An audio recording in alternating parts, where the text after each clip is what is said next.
name is Lo and my fellow classmates. Today we'll be talking about a topic that you guys will all know very well. Laziness.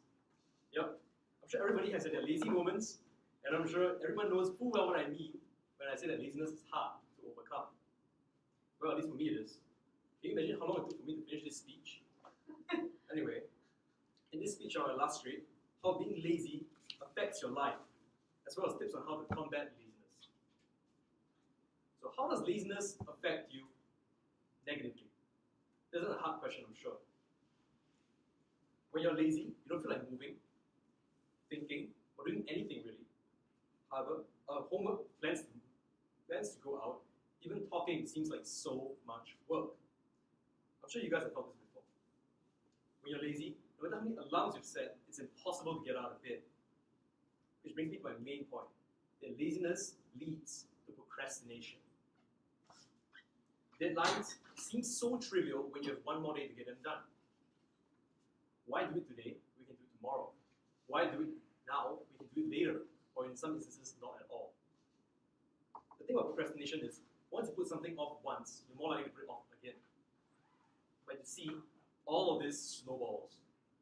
Before you know it, you're stuck in a pit you can't get out of. But the thing is, you know what they say, procrastinators are the leaders of tomorrow, and rightly so. Now, being lazy isn't all bad though. There are benefits.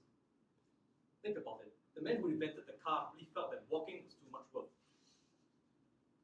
The Oxford Dictionary defines being lazy as unwilling to do work or use energy.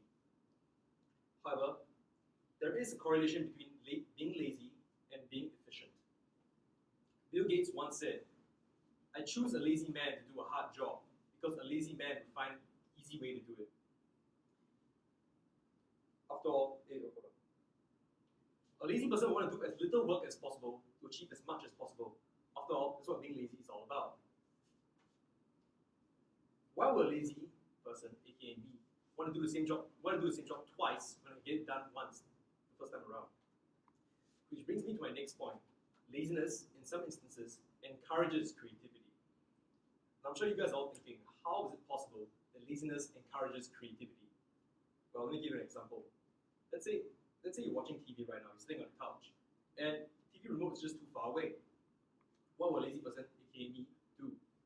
I would try my hardest. I'll just stretch my hair. I'll just stretch as much as I can just to get the remote without getting on my seat. That's what I would do. The very fact that the TV remote even exists is because we're all too lazy to walk up to the TV and change the channel. Now that we're familiar with the effect that laziness has on your life, I'll give you guys some tips on how to curb laziness that I found extremely helpful. Firstly, an article written by Dr. Sean Smith, a psychologist, shares a really useful tip. Whenever you feel the urge to do something, to not do something that you have left for the day, like for example, going to the gym, you should split the activity into small steps.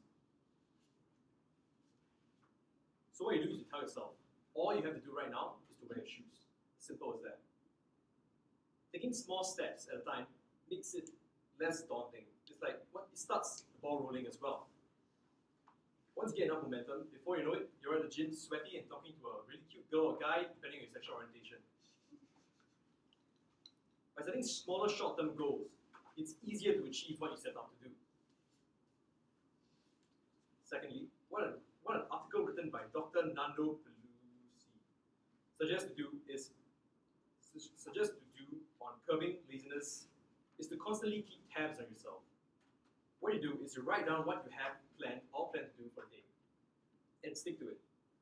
One is more likely to follow through with one's plans if one writes them down.